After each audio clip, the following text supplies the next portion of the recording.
Mari kita bersatu dalam doa.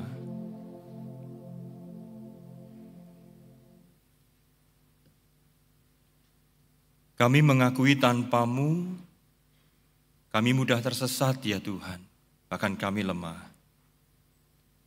Karena itu ketika kami ada sebagaimana kami ada hari ini, kami mengakui dan menyadari bahwa semua karena anugerah-Mu, kasih-Mu, kesetiaan-Mu.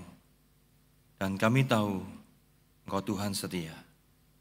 Sebagaimana Engkau telah menyertai kami di waktu yang lalu, dan kami tahu Engkau juga Tuhan yang sama kasih setia tidak berubah dan berkesudahan. Engkau Tuhan yang menyertai dan menuntun kami di tahun ini ya Tuhan. Karena itu di minggu ini, sekali lagi biarlah Engkau menyapa kami, menguatkan, meneguhkan kami, mendidik, mengarahkan, mengajar kami. Supaya di tengah hidup kami semakin mengenal Engkau, menikmati Engkau, memuliakan Engkau, dan membawa segala kehidupan kami sebagai persembahan yang hidup yang memuliakan Engkau. Karena kami tahu kami milik-Mu, dan biarlah Engkau ditinggikan di atas segalanya. Berkati pemberitaan firman Tuhan pagi ini ya Tuhan. Berkati setiap kami umat-Mu, kami berdoa bersyukur di dalam nama Tuhan Yesus Kristus. Amin. Shalom Bapak Ibu. Kita bersyukur minggu ini, di minggu yang pertama di tahun ini kita boleh kembali datang beribadah kepada Tuhan. Dan kita akan merenungkan satu tema firman Tuhan, yaitu melangkah bersama Tuhan. Nah, firman Tuhan yang akan kita renungkan dan baca terambil dari Mazmur 32 ayat yang ke-8. Saya akan membacakan untuk kita sekalian. Di sana dikatakan demikian firman Tuhan. Aku hendak mengajar dan menunjukkan kepadamu jalan yang harus kau tempuh. Aku hendak memberi nasihat, mataku tertuju kepadamu. Bapak Ibu, ini janji firman Tuhan. Nah, saya yakin setiap kita pernah mengalami yang namanya kegagalan. Dan tidak semua orang, atau saya yakin semua orang ya, maksudnya adalah kita tidak suka yang namanya kegagalan. Di sini ada yang tidak pernah gagal dalam hidupnya? Gagal bercinta mungkin pernah Bapak Ibu ya. Ada yang enggak mungkin ya. Ada gagal yang lain-lain dan sebagainya. Bapak Ibu, penyebab kegagalan itu memang beragam ya. Jadi tidak satu macam penyebab kegagalan. Penyebab kegagalan itu macam-macam. Mungkin kita salah pilih, mungkin kita juga karena tergoda hawa nafsu atau ditipu orang, atau mungkin ya kita terlalu gegabah, sombong, maksudnya begitu ya. Atau kemudian kita juga lupa firman Tuhan, gak setia sama firman Tuhan. Nah Bapak Ibu yang dikasih Tuhan, kegagalan tidak enak, kegagalan tidak nyaman, dan kegagalan itu membuat kita kadang-kadang ragu untuk kemudian menatap masa depan dan seterusnya. Bapak Ibu, tetapi kegagalan bukanlah untuk disesali. Ada orang itu kalau gagal cuma menyesali Bapak Ibu. Atau waktu dia melakukan kekeliruan, kesalahan cuma disesali. Satu kali saya ini berjumpa dengan adik kelas waktu saya sekolah teologi Bapak Ibu. Kami satu kamar. Di siang hari dia itu melakukan kesalahan di depan dosen.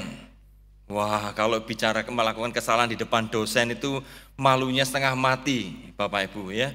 Nah, kemudian dia sudah minta maaf dan dosen berkata, ya sudah, lupakan ya, katanya begitu. Tetapi yang menjadi masalah Bapak Ibu, malam hari dia tiba-tiba nangis. Nangis, untungnya nangisnya enggak geru-geru. Bapak Ibu tahu ya geru-geru ya. Ini bahasa apa ini? Nah Bapak Ibu, orangnya itu nangis begitu ya. Saya itu merasa bingung. Kenapa? Karena saya terganggu Bapak Ibu. Lalu saya ngomong sama dia, kenapa menangis?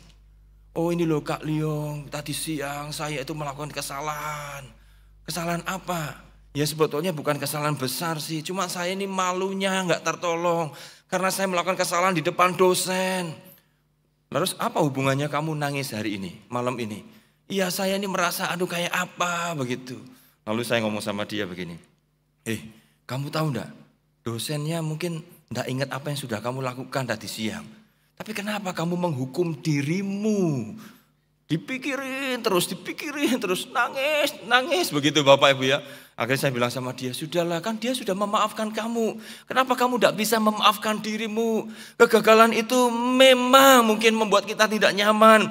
Kita merasa sesak jiwa kita. Tetapi kegagalan itu bukanlah untuk disesali, melainkan untuk diperbaiki agar kita tidak jatuh di lubang yang sama.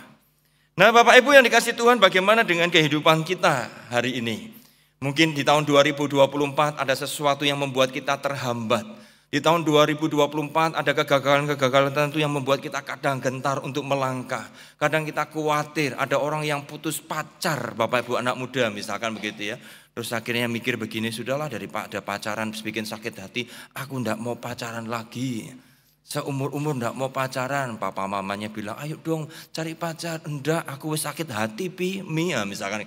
Bapak Ibu, kegagalan bukan untuk disesali, tetapi untuk diperbaiki dan seterusnya. Nah, apa yang menjadi kegangguan kita, kegagalan kita di tahun yang lalu, di tahun ini Bapak Ibu kita perlu memperhatikan baik-baik. Kita perlu bukan hanya menyesali, tetapi memperbaiki.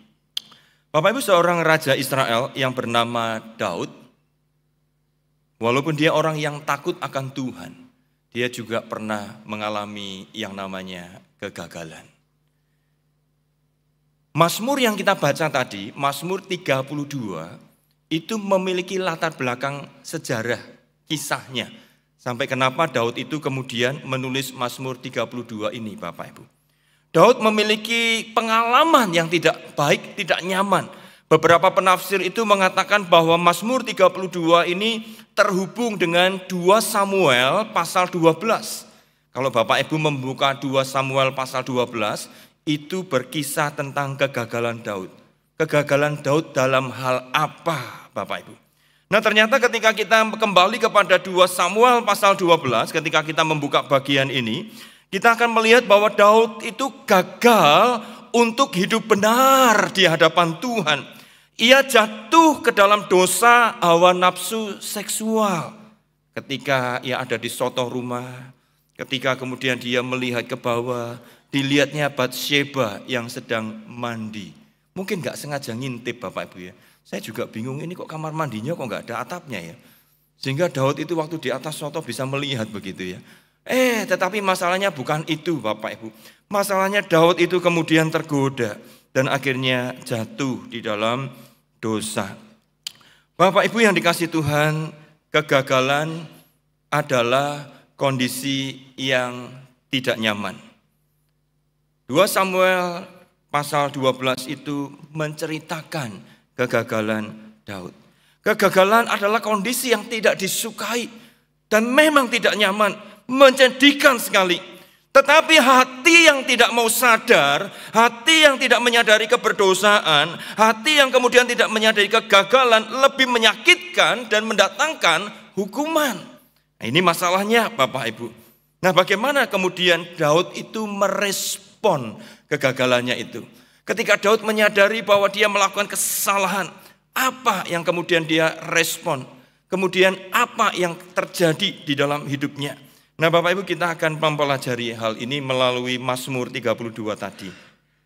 Nah Bapak Ibu yang pertama adalah mengaku dosa itu lebih baik daripada menutupinya.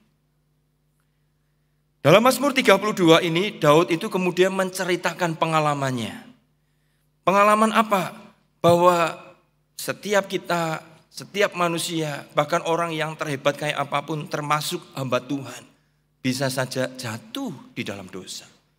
Tetapi bagaimana meresponinya?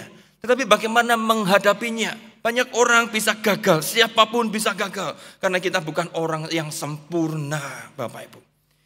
Nah Bapak Ibu ketika Daud mengalami itu semua, kemudian melalui Mazmurnya ini, dia memulai dengan satu kalimat awal yang baik.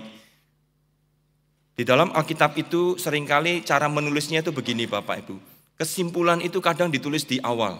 Misalnya, pada mulanya Allah menciptakan langit dan bumi loh Bapak Ibu betul ya.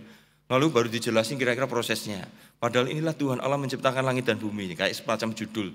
Nah, di Mazmur 32 ayat 1 ini Bapak Ibu kita menjumpai Daud itu berkata bahwa lebih baik seseorang itu mengaku dosa di hadapan Tuhan daripada menutupinya. Nah, mari kita melihat ayat 1 dan 2 ini. Mazmur 32 ayat 1 dan 2. Di sana dikatakan demikian. Berbahagialah atau diberkatilah orang yang diampuni pelanggarannya, yang dosanya ditutupi. Berbahagialah atau diberkatilah manusia yang kesalahannya tidak diperhitungkan Tuhan dan yang tidak berjiwa penipu. Orang-orang ini orang-orang yang berbahagia, diperkenan Tuhan, dikasihi Tuhan Bapak Ibu. Tetapi apa yang kemudian Daud lakukan ketika kita membaca 2 Samuel pasal 15? Ketika Daud jatuh di dalam dosa, apakah Daud itu kemudian sadar dan langsung bertobat? Tidak Bapak Ibu. Kita tahu Daud kemudian menyikapinya dengan menyembunyikan kegagalan, menutupi kegagalan.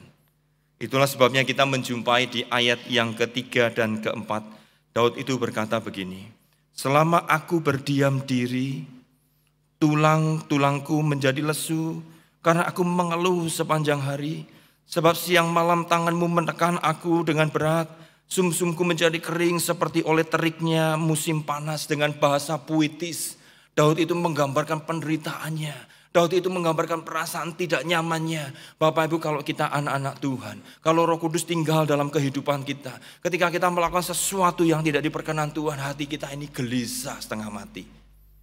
Dulu waktu saya masih kecil Bapak Ibu ya, kita ini anak-anak waktu sekolah, di sekolahan, itu kadang-kadang begini, pergi ke kantin, jajan.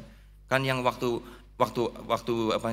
istirahat itu kan kemudian anak-anak suka ke kantin, gerombolan, beli makanan.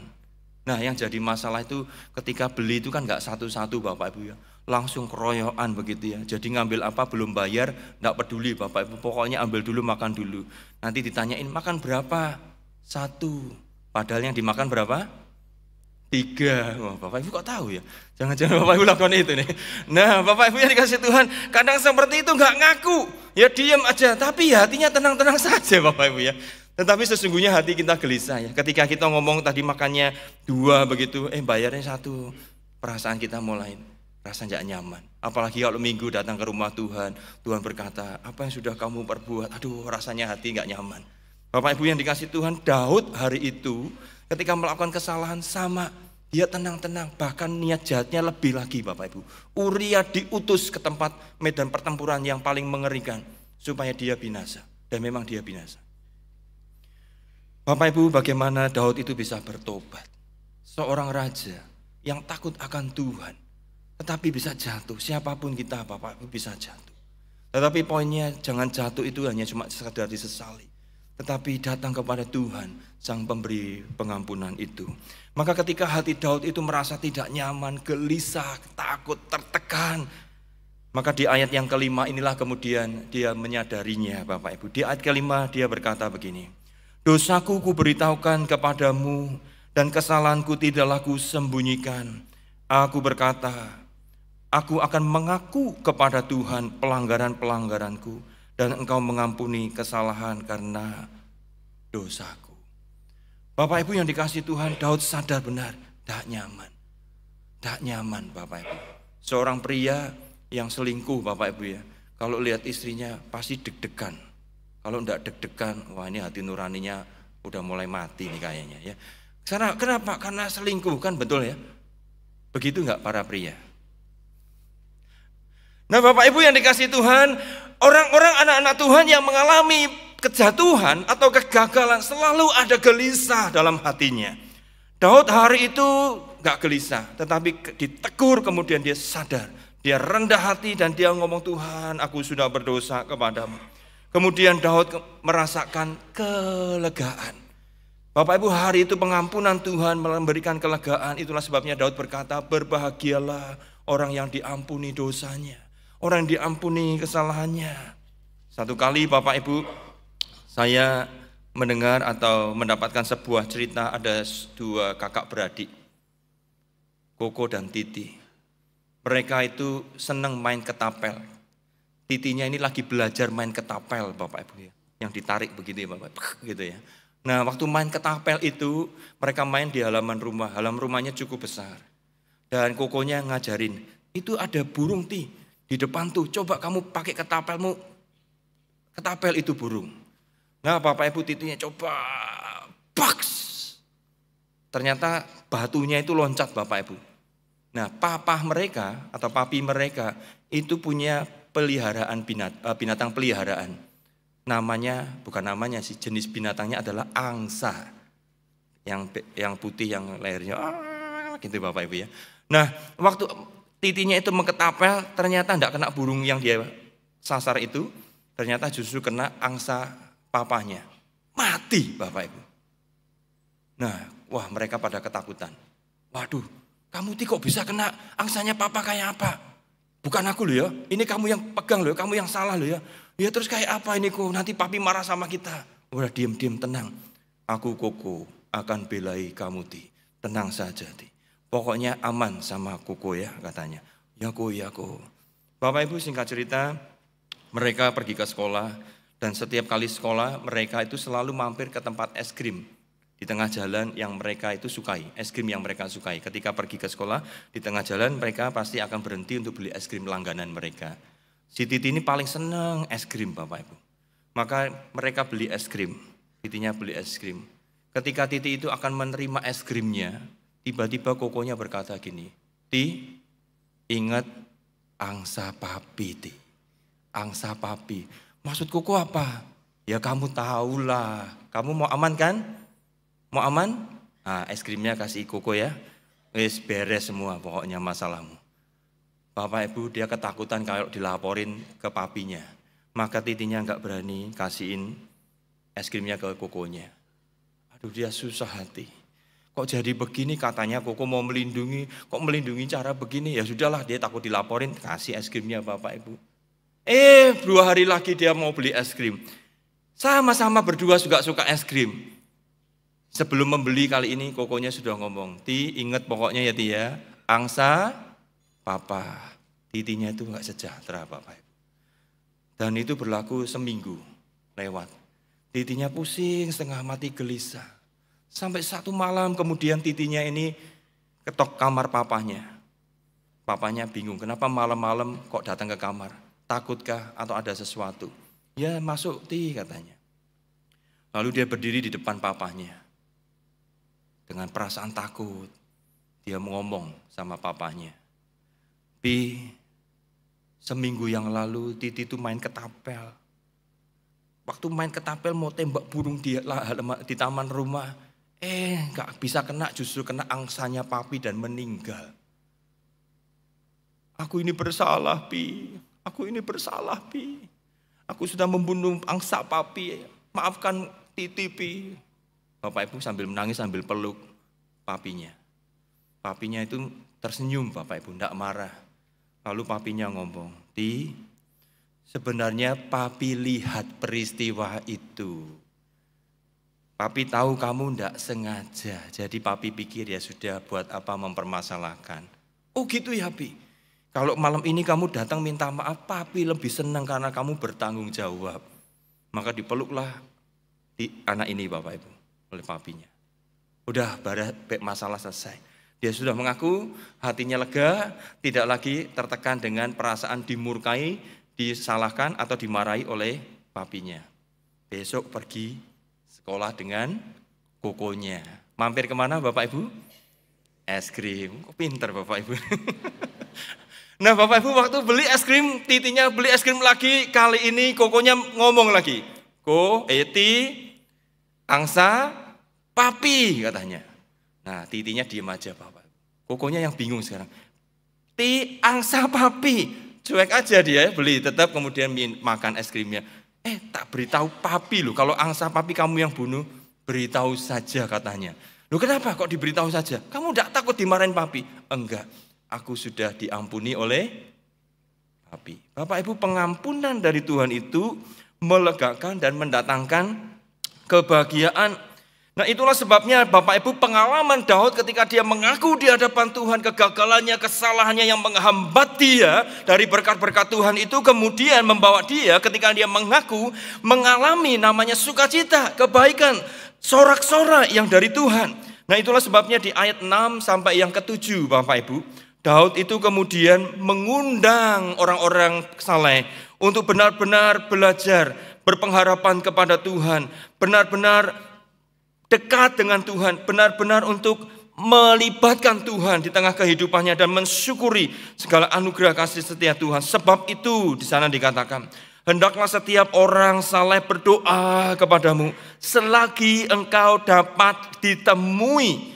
Sesungguhnya pada waktu banjir besar terjadi, itu tidak melandanya. Engkaulah persembunyian bagiku terhadap kesesakan. Engkau menjaga aku, engkau mengelilingi aku sehingga aku luput dan bersorak. Bapak Ibu, ini puitis, bahasa puisi menggambarkan bagaimana kalau Tuhan itu berkenan, ada sesuatu kegirangan dan sukacita, perlindungan dan berkatnya. Itulah sebabnya dikatakan diberkatilah atau berbahagialah. Nah Bapak Ibu, ketika kita datang kepada Tuhan hari ini, mungkin hari ini kita punya kegagalan. Kegagalan yang membuat kita juga rasa tidak nyaman. Lihatlah meja perjamuan Tuhan. Tuhan yang penuh kemuliaan, yang penuh keagungan, rela datang mengasihi kita, menyelamatkan kita manusia yang berdosa. Pengampunannya begitu besar. Bahkan firman Allah berkata, Bapa itu, Allah itu menyerahkan Sang Putra, Yesus Kristus mati bagi kita ketika kita masih berdosa. Kasihnya besar Bapak Ibu. Nah itulah sebabnya Daud mengajak kita, mengundang kita. Ayo, apa yang menjadi beban kita tanggalkan.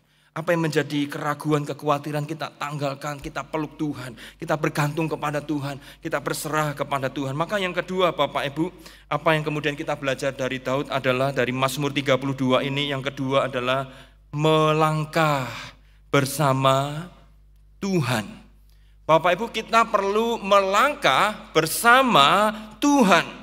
Tipu daya dosa menjadi begitu menarik dan menggoda kita ketika kita itu tidak lagi mengandalkan Tuhan. Ketika kita merasa Tuhan gak dekat, ketika kita merasa Tuhan gak di sisi kita, mirip kayak kita ulangan ujian di sekolah. Kalau ada guru, semua pada tenang Bapak Ibu ya. Ngerjain tugas baik-baik. Guru keluar, langsung anak-anak melakukan aksinya, kan kira-kira begitu. Bapak Ibu, seringkali kita gagal menghayati bahwa Tuhan itu hadir bersama kita. Tidak ada jalan lain untuk menang melawan godaan, pencobaan selain berjalan bersama Tuhan. Bapak Ibu, Tuhan itu tahu kelemahan Daud. Tuhan juga tahu kelemahan kita. Tuhan tahu kekurangan Daud, juga Tuhan tahu kekurangan kita. Itulah sebabnya Daud kemudian mengutarakan janji Tuhan di dalam hidupnya.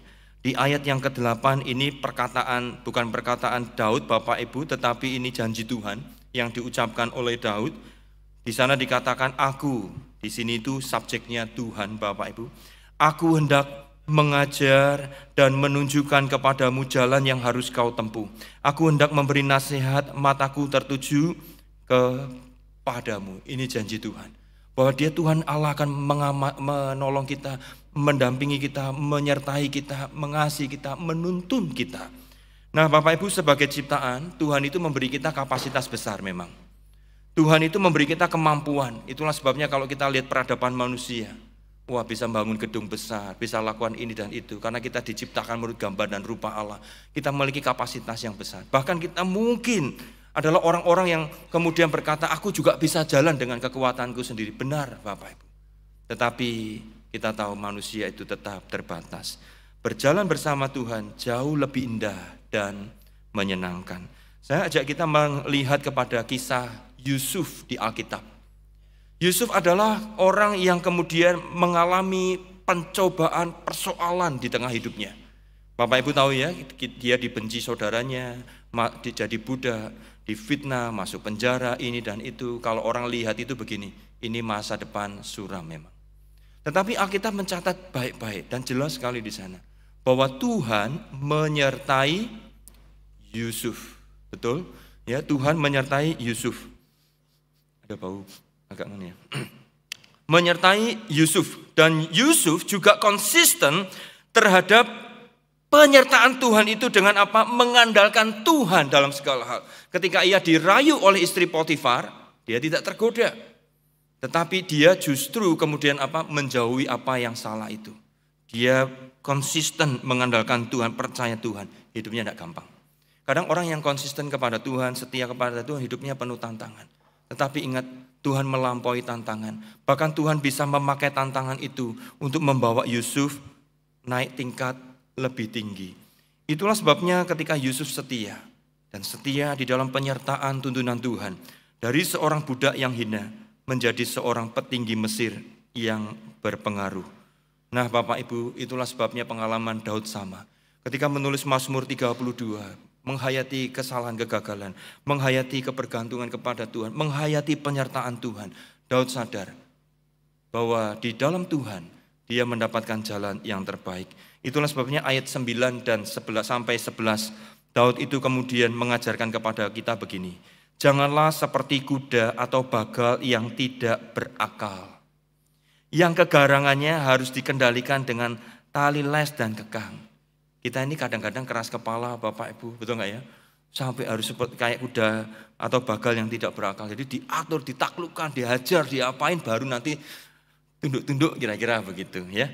Nah Bapak Ibu, Daud mengatakan seperti itu. Yang kegarangannya harus dikendalikan dengan tali las dan kekang. Kalau tidak, ia tidak mendekati engkau. Nah banyak kesakitan diderita orang fasik. Tetapi orang percaya kepada Tuhan dikelilinginya dengan kasih setia. Siapa yang berjalan bersama Tuhan akan mengalami kasih setianya. Bersukacitalah dalam Tuhan dan bersorak-soralah. Hai orang-orang benar, bersorak-soralah. Hai orang-orang mujur. Bapak Ibu, memasuki tahun 2025 kita tidak tahu apa yang terjadi ke depan. Tapi ingatlah kita punya Tuhan. Tuhan yang berjanji, Tuhan yang berkata, aku memperhatikan, menuntun, menyertai. Yang perlu kita lakukan, ayo kita belajar dekat Tuhan, memahami firman-Nya, mengerti kehendak-Nya. Saya akan tutup dengan kisah Gideon. Bapak Ibu, kita tahu kisah Gideon, Bapak Ibu ya. Gideon itu adalah orang yang insecure, orang yang merasa tidak pede, orang yang merasa tidak ngerti bagaimana bisa berhasil atau sukses. Padahal ketika Tuhan itu memanggil dia dan berkata Tuhan akan menyertai, akan membuat dia menang melawan orang Midian. Tetapi apa yang terjadi dengan Gideon? Gideon itu adalah orang yang kemudian tidak mungkinlah Tuhan, siapa aku? Bagaimana ini bisa terjadi dan sebagainya sampai dia minta tanda.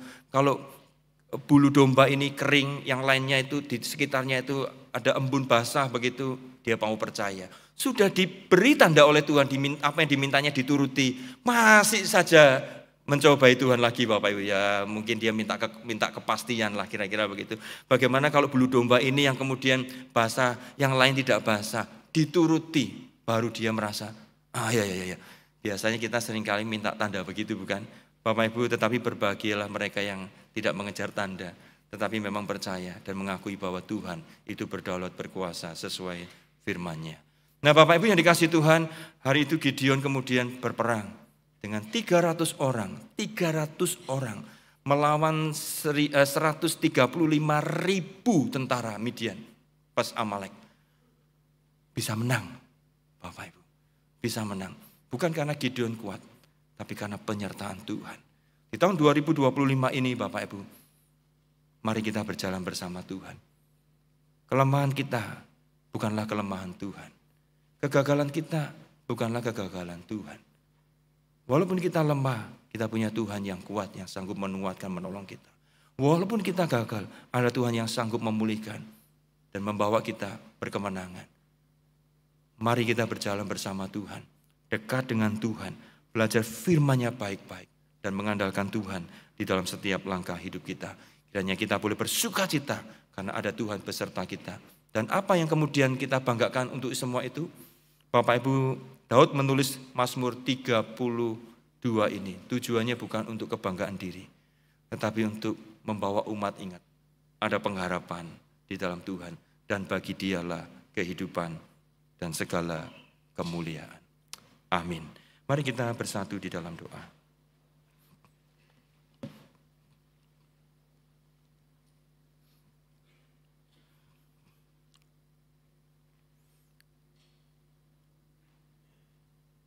Engkau tahu kami lemah terbatas ya Tuhan.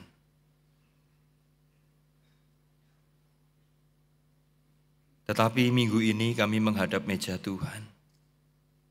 Roti dan anggur itu mengingatkan kepada kami akan kasih Tuhan yang begitu besar. Engkau Tuhan bukan Tuhan yang jauh, tetapi Tuhan yang dekat. Tuhan yang hadir bersama kami, bahkan memikul kelemahan kami, menebus kami, mengampuni kami, menggantikan kami, supaya kami yang binasa boleh memperoleh kehidupan. Kami yang tidak memiliki pengharapan masa depan, karena kami hidup dalam berdosaan, dan upah dosa adalah maut.